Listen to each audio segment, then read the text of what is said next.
Without wasting any time चले आते हैं इस कहानी की मेन स्टोरी लाइन की तरफ। कहानी के लीड एक्टर टॉम क्रूज यानी कि ईथन हंट, उसके सामने उसकी वाइफ जूलिया को एक इटालियन माफिया ओवन डेवियन ने कैद करके रखा था और वो उससे रैबिट फूड के बारे में इंफॉर्मेशन मांग रहा था, जिस पर ईथन कहता है कि वो मेरे पास में नहीं है, जिस पर गुस्से में आकर डाइवन उसकी वाइफ को उसकी ही आंखों के सामने गोली मार देता है। और यहाँ से कहानी 1 महीने फ्लैशबैक में पहुँचती है। अब अगर इस मूवी के सेकंड फ्रेंचाइजी यानी कि सेकंड पार्ट के बारे में बात करी जाए तो निया नाम की एक चोर जिससे ईथन हंट को प्यार हो चुका था और ईथन ने अपनी लाइफ उसके साथ शुरू करने के बारे में सोचा था, बट अभी पता नहीं वो कहाँ चली गई। मूवी के डायरेक्टर्स ने इस पार्ट में निया को न लेकर एक नई एक्टर जूलिया को लेने के बारे में सोचा, जो कि पेशे से एक सर्जन है और आज ईथन और जूलिया की एंगेजमेंट है। इस वक्त ईथन ने अपने IMF यानी कि इम्पॉसिबल मिशन फोर्स से रिटायरमेंट ले लिया है और अब वो IMF के लिए नए रिक्रूट्स ढूंढ रहा है। तभी उसे IMF के असिस्टेंट डायरेक्टर जॉन मसग्रेव का कॉल आता है और वो बताता है कि तुम्हारे लिए मेरे पास में एक मिशन है। जब ईथन उससे मिलने के लिए पहुंचता है तो मसग्रेव उससे बताता है कि हमारी एक IMF एजेंट जिसे डायरेक्टर थियोडोर ने एक इटालियन माफिया ओवन डेवियन के सीक्रेट अड्डे पर पहुंचकर उसकी आर्म डीलिंग्स के बारे में सारी इन्फॉर्मेशन निकालने के लिए कहा था, मगर डेवियन इतना चालाक था कि उसने हमारी एजेंट लिंडसी को ही कैद कर लिया और अब लिंडसी को तुम्हें वापस लेकर आना है। इस मिशन के लिए तुम अपनी मनचाही टीम को चुन सकते हो। अब जैसा कि इसके फर्स्ट पार्ट में हमने देखा था एक फ्लॉपी डिस्क जो कि 5 सेकंड के बाद में बूम हो जाया करती थी और सेकंड पार्ट में था एक चश्मा, वहीं इसके थर्ड पार्ट में हमें दिखाया गया है एक कोडैक का कैमरा जो कि इस मिशन की सारी डिटेल दे देने के बाद 5 सेकंड की टाइम लिमिट खत्म होने पर बूम हो जाता है। इस मिशन पर जाने से पहले ईथन काफी ज्यादा परेशान था क्योंकि वो अपनी वाइफ जूलिया को छोड़कर नहीं जाना चाहता था, लेकिन क्या करे ईथन हंट भी हमारी तरह है, जैसी आपकी डिमांड वैसा हमारा काम, तो निकल पड़ता है लिंडसी को बचाने के लिए और इसी के साथ अपने नए टीम मेंबर्स को जोड़ने के लिए। जहाँ इस बार हमें कहानी में 2 नए किरदार दिखाए जाते हैं, डेक्लन और जैन, जो कि side by side Ethan Hunt को अपने अगले मिशन के लिए काफी ज्यादा हेल्प करने वाले थे। इस वक्त ये लोग जर्मनी के बर्लिन शहर में थे, जो कि अनफॉर्चुनेटली मेरा फेवरेट शहर है। यहाँ एक अबैंडन्ड बिल्डिंग में लिंडसी को कैद करके रखा था और बिल्डिंग में करीब 14 लोग मौजूद थे।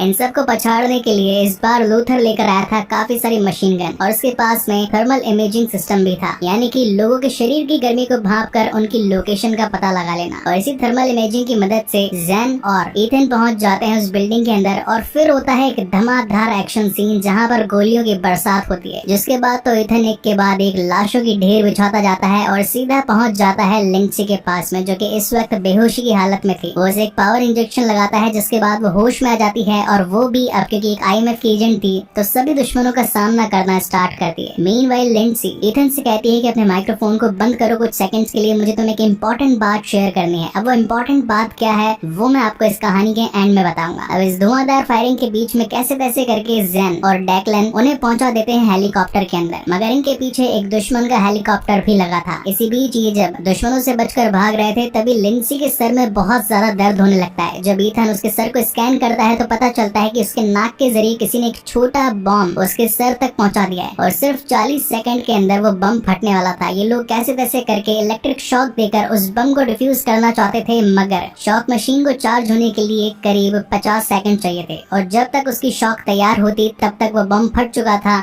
और बेचारी लिंडसी वहीं पर मारी जाती है। ईथन वहाँ पर जाकर भी कुछ नहीं कर सकता था, मगर उसने ये बात ठान ली थी कि वो डेवियन को मौत के घाट पहुंचाकर ही छोड़ेगा। जिसके बाद सीन शिफ्ट होता है IMF के ऑफिस में और यहाँ पर उसके डायरेक्टर थियोडोर और वहीं असिस्टेंट डायरेक्टर मसग्रेव भी शामिल था। थियोडोर का कहना था कि तुमने इतने बड़े मिशन को अंजाम देने से पहले हमारी इजाजत क्यों नहीं ली, जबकि मसग्रेव का कहना था कि अगर हम लिंडसी को नहीं बचाते तो एक काबिल ऑफिसर को खो देते, जिस पर थियोडोर मसग्रेव को ही गालियां सुनाता रहता है और ईथन को लिंडसी की मौत का जिम्मेदार ठहराता है। जिसके बाद फ्यूनरल का दिन आता है और यहाँ पर ईथन को लिंडसी की पुरानी यादें आती है कि कैसे उसने उसे कितना अच्छा ट्रेन किया, वो भी तक कि उसकी सबसे बेस्ट ऑफिसर थी। तभी ईथन के पास में एक मैसेज आता है कि लिंडसी ने बर्लिन जाने से पहले तुम्हारे लिए एक मैसेज छोड़ा था। उस मैसेज के अंदर एक मैग्नेटिक माइक्रोडॉट था। बेसिकली मैग्नेटिक माइक्रोडॉट एक माइक्रोचिप यानी कि हमारी SD कार्ड की तरह होता है, जिसमें काफी सारे फोटोज और वीडियोस को स्टोर करके रखा जा सकता है। जिसके बाद सीन शिफ्ट होता है IMS के ऑफिस में और यहाँ पर पर हम कंप्यूटर टेक्निकल एक्सपर्ट बेंजी को देख पाते हैं, जो कि इस मैग्नेटिक माइक्रोडॉट के ऊपर अपना काम करना चालू करता है। वो बताता है कि इसके अंदर एक वीडियो फुटेज तो है, लेकिन उसके क्लस्टर को जोड़ने में थोड़ा टाइम जरूर लगेगा। वही हम ईथन को देखते हैं, जो कि अब जूलिया के साथ अपने रिश्ते और ज्यादा आगे बढ़ाना चाहता था, इसलिए वो हॉस्पिटल में ही उसके साथ शादी कर लेता है। तभी कहानी के एक पुराने एक्टर लूथर, मतलब जो कंप्यूटर ऑपरेटर था, पिछली 2 मूवीज में भी ईथन के साथ ही काम कर रहा था। उसे ये पता चलता है कि इस वक्त ओवन डेवियन इटली के रोम शहर में मौजूद है। जो काम सालों से हमारा डिपार्टमेंट नहीं कर पाया, उसे हम अंजाम देंगे। और ये लोग अपनी पूरी टिकड़म लगा के पहुंच जाते हैं रोम में, जहाँ पर ये DHL सर्विस के डिलीवरी बॉय बनकर रोड पर अपनी गाड़ी को खराब होने का बहाना बनाकर पास ही मौजूद एक चर्च की टाइट सिक्योरिटी में घुसने की कोशिश करते हैं। यहाँ ईथन के पास में एक ऐसी गन थी जिससे जैमर भी फेंका जा सकता था और ऊपर से रस्सी भी फेंकी जा सकती थी। जैमर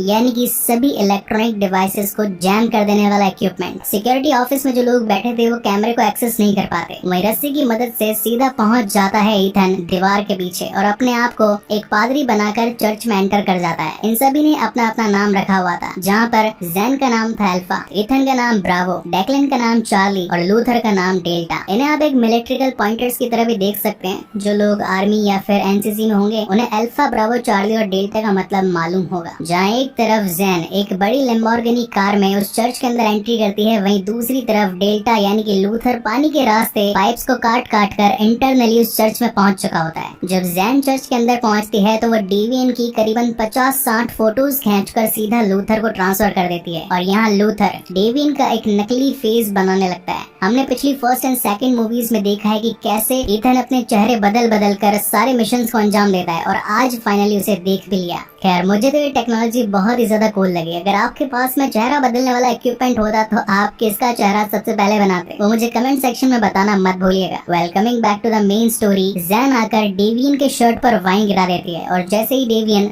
वॉशरूम जाकर अपने शर्ट को साफ करने लगता है तो पीछे से ईथन आकर उसी का रूप बनाकर उसे बेहोश कर देता है। और अब चार्ली यानी कि डेक्लन का काम था बेहोश पड़े डेवियन को कैसे भी करके उनकी बाहर खड़ी लैम्बोर्गिनी तक पहुंचाना। बेहोश होने से पहले डेवियन के हाथों में एक बैग था जिसके अंदर रैबिट फुट नाम के एक इक्विपमेंट की सारी जानकारी थी। खैर, वो तो अब ईथन के हाथ लग चुका था और वो अब अपने सिक्योरिटी के साथ में जानबूझकर जैन के साथ दोस्ती बढ़ाता है और उसी की कार में लॉन्ड्री जाकर अपने कपड़ों को धुलवाने की बात करता है। और जैसे ही जैन ईथन को लेकर अपनी कार तक पहुंचती है और जिस सीवर पर उन्होंने ट्रांसमीटर लगा रखा था वहाँ से नीचे निकलने का रास्ता था, ये सभी उस सीवर के जरिए आगे भाग जाते हैं और उस कार को बॉम्ब से उड़ा देते हैं ताकि लोगों को ये लगे कि ओवन डेवियन जान से मारा गया। मस्ग्रेव आकर थियोडोर को ये बताता है कि जिस काम को आप नामुमकिन समझ रहे थे ईथन ने उसे पूरा कर दिया। मेनवाइल सीन शिफ्ट होता है प्लेन में, जिसके अंदर ईथन की पूरी टीम डेवियन को IMF के हेडक्वार्टर्स लेकर आने वाली थी। इसी बीच ईथन डेवियन से रैबिट फुट के बारे में पूछता है, मगर डेवियन उसे कुछ नहीं बताता और बल्कि उल्टा उसे धमकी देता है कि जो सलूक तू मेरे साथ कर रहा है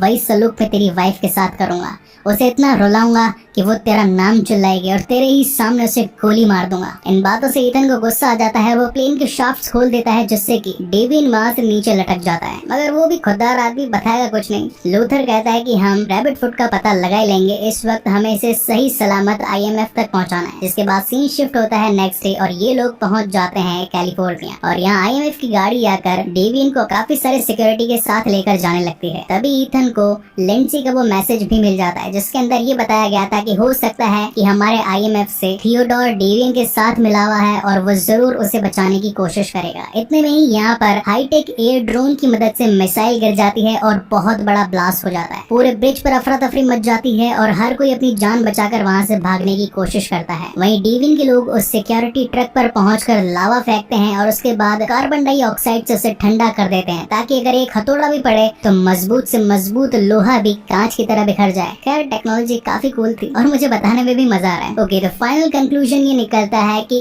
IMF की पकड़ से डेवियन भाग चुका था और जैसा कि उसने ईथन से वादा किया था कि मैं तेरी पत्नी को बहुत ज्यादा तड़पाऊंगा क्योंकि तूने मेरे साथ अच्छा नहीं किया, तो वो सीधा जूलिया को पकड़वाने के लिए अपने कुछ लोग उसके हॉस्पिटल में भिजवा देते हैं। यहाँ ईथन को भी लग चुका था कि जूलिया की जान खतरे में है, लेकिन जब तक वो हॉस्पिटल पहुंचता तब तक डेवियन के लोगों ने जूलिया को अगवा कर लिया था। मीनवाइल हॉस्पिटल के बाहर थियोडोर ने IMF के सारे सिक्योरिटी गार्ड्स पहुंचा दिए थे जो कि ईथन को को पकड़ लेते हैं। अब ईथन पर ये इल्जाम लगाया जाता है कि तुम्हारी वजह से हमारी एक खास पुरानी एजेंट लिंडसी की मौत हुई, ऊपर से तुम्हारी वजह से डेवियन के लोगों ने आम जनता पर मिसाइल छोड़ी और हमारे कई सारे IMF के जवान मारे गए, और ऊपर से तुम किसी को पूछते भी नहीं हो कि कौन सा मिशन कब और कहां कैसे करना है। इसलिए बेटर ये है कि तुम्हें जेल की सलाखों के पीछे ले जाया जाए। लेकिन तभी उसकी मदद करने के लिए वहाँ पर मस्ग्रेव पहुँच जाता है और उसके हाथ में चुपके से एक चाकू दे जाता है और बताता है कि तुम्हारी वाइफ को डेवियन के लोग पकड़कर शंघाई लेकर गए हैं। अगर तुम उसकी जान बचाना चाहते हो तो कैसे भी करके रैबिट फुट को चुरा कर उसे दे दो,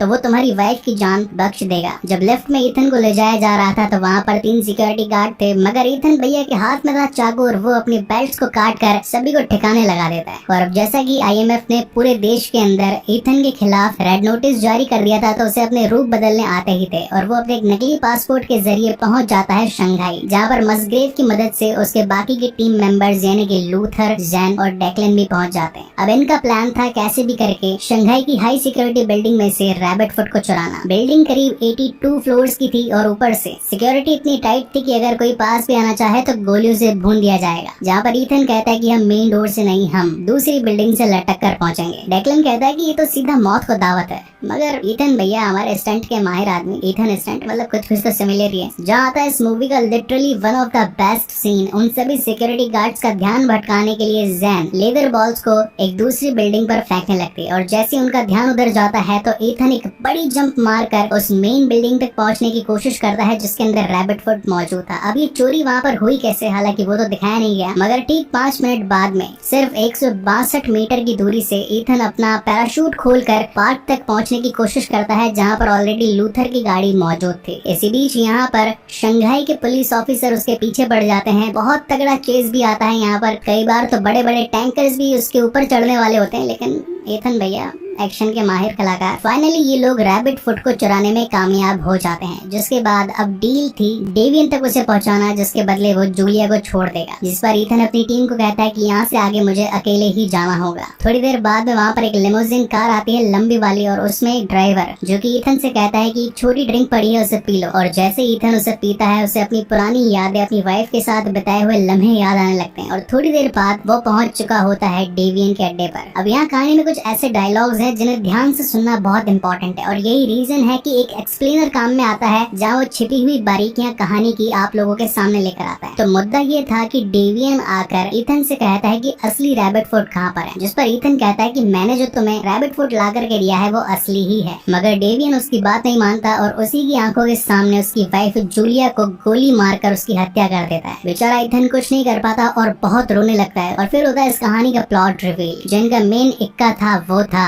जॉन मस्ग्रेव, जो कि डेवियन के साथ मिला हुआ था। वो आकर ईथन से कहता है कि तुम IMF के सारे एजेंट्स किसी भी चीज की रेप्लिका बनाने में बहुत होशियार होते हो, और डेवियन को यही शक था कि तुमने जो रैबिट फुट उसे लाकर दिया है वो असली है या नकली, इसलिए उसने अपनी ट्रांसलेटर बहार शुमिक को तुम्हारे सामने मार दिया। और उसके मुंह पर भी तुम्हारे जैसे चेंज करने वाले मास्क थे, जिसकी वजह से तुम्हें ये लग रहा था कि उसने जूलिया को मारा। खैर जूलिया अभी भी जिंदा है और तुम्हारे पास में रैबिट फुट के लिए कोई जवाब नहीं था। इसका मतलब ये है कि जो तुमने ला करके दिया वो असली ही था। तो ईथन कहता है कि मैं तुम्हारी बात पर कैसे विश्वास कर लूं कि जूलिया इस वक्त भी जिंदा है। तो यहाँ जॉन अपने आदमियों को कॉल करके जूलिया से ईथन की बात करवाता है। ईथन उससे पूछता है कि पहली बार हम किस पार्क में मिले थे, जहाँ जूलिया उसका सही जवाब देती है। इससे ईथन को ये तो पता लग गया था कि जूलिया इस वक्त भी जिंदा है, और वो फटाफट से उसके हाथ पर जोरदार बटका भरता है और उसके फोन को हाथ में लेकर अपने हाथों को ब्लेड से खोल देता है और सीधा फोन लगाता है IMF के कंप्यूटर टेक्निकल एक्सपर्ट बेंजी को, और कहता है कि इस फोन से जो लास्ट कॉल हुई है उसकी लोकेशन ट्रैक करके मुझे बताओ। जहाँ पर बेंजी बताता है कि तुम्हारी बिल्डिंग से करीब 1 मील दूर वो दूसरी बिल्डिंग है जहाँ से कॉल आया था। अब फोन के इंस्ट्रक्शन को फॉलो करते करते ईथन सीधा 1 मील दूर फटाफट से 10 मिनट में भागकर पहुंचता है। अब यहाँ कहानी में अगेन काफी तगड़ा एक्शन आता है, हालांकि इसे भी एक्सप्लेन करूंगा तो ऑलमोस्ट ये वीडियो मोर देन 30 मिनट हो जाएगी। तो कहानी को सीधा सिंप्लीफाइड करते हैं। इस वक्त इस फाइटिंग में पहुंच चुका था डेवियन, जिसने वही कैप्सूल ईथन के सर में भी डाल दिया था जो कि उसने लिंडसी के सर में डाला था। और अब